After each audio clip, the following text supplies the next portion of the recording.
Good morning. It's April 6, 2022. This is To My Liberal Friends, and I'm John Haddo. Yesterday I mentioned the problems the Democrats have in the coming midterms, but focused on the problems facing Republicans. As I said, the only real problem for Republicans is how to navigate with the presence of Donald Trump. He can be an advantage in some races and a hindrance in some others. If Republicans can focus on policy and lay out a clear-cut plan of how to move the nation forward, they should have a very good year. I touched yesterday on the division within the Democratic Party, and unfortunately for them, it's only growing wider. As I hinted at yesterday, even Nancy Pelosi is starting to see the picture clearly.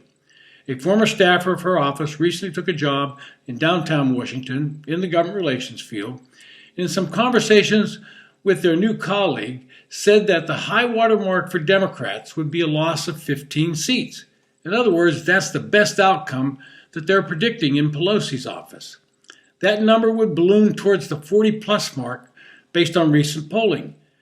It was also said that normally Pelosi maps out her calendar 2 years in advance, but at this point she is only scheduling to the end of October.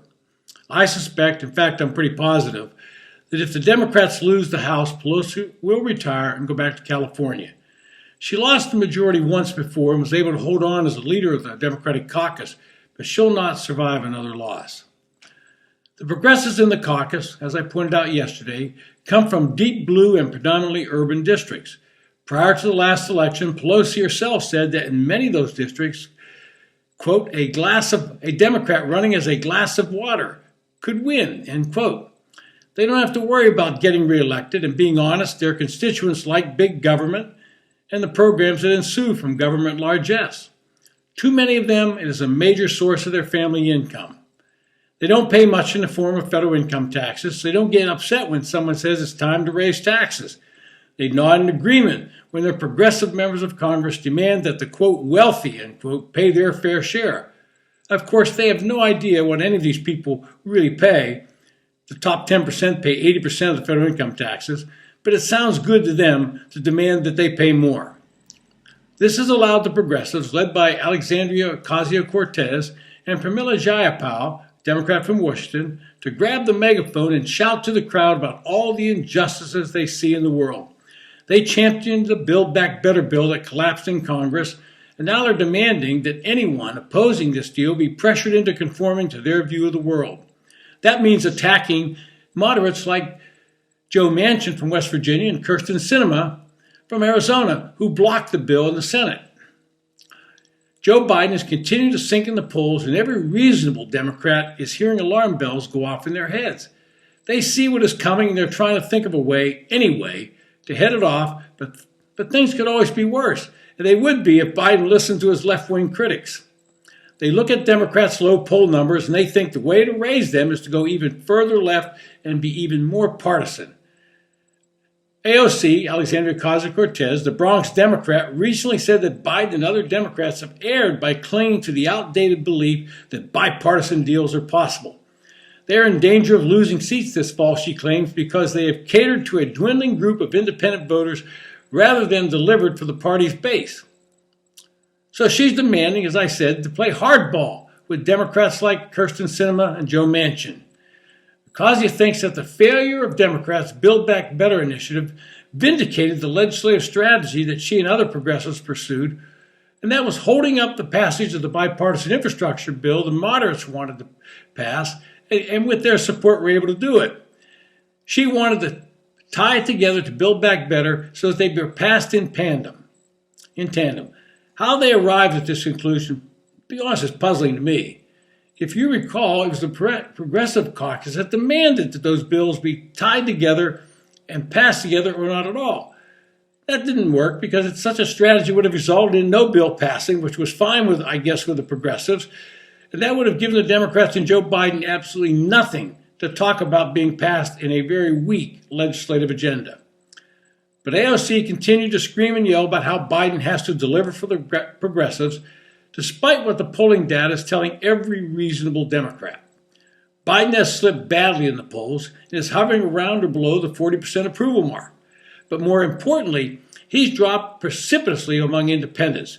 This is the key group that moved from Clinton to Trump in 2016 and then back to Biden from Trump in 2020. Progressives like AOC don't have a clue about how to appeal to independents or moderates because she does not have to talk to any of them in her ultra-blue district. The fact is, if Joe Crowley had simply gone back to the Bronx in 2018 and campaigned, she would still be tending bar somewhere. But reality will not stop the progressives from pushing their agenda. They still believe in slogans such as defund the police, despite an NBC poll shows that 75% of all Americans and 59% of Democrats would be more likely to vote for a candidate who supports funding the police and providing them the resources and training they need.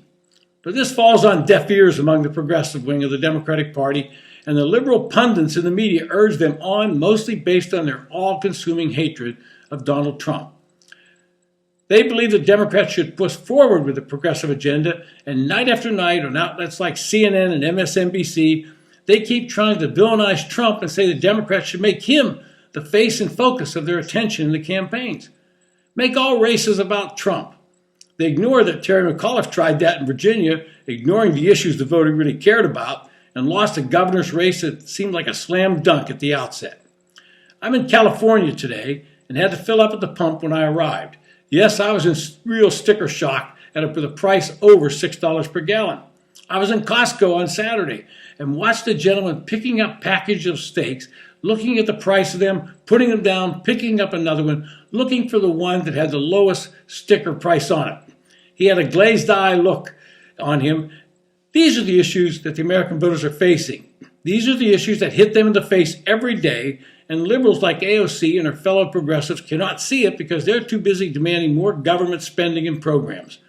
The problem for the Democrats is that Joe Biden has surrounded himself with progressives that lean to the left, and these politicos, in an effort to show how woke his administration is, are making staffing decisions based more on gender and race than capability and experience. He will be leading the parade toward defeat, and those Democrats who see it coming are finally realizing he is unwilling to listen. Unless one of them can hand him some substitute cue cards, they're out of luck. My advice to Republicans is stay on message. Try to control Trump and use him where he's useful. Keep him at bay where he causes harm. Their problem remains doing just that because Trump is not really controllable. This has been To My Liberal Friends. Thanks for listening.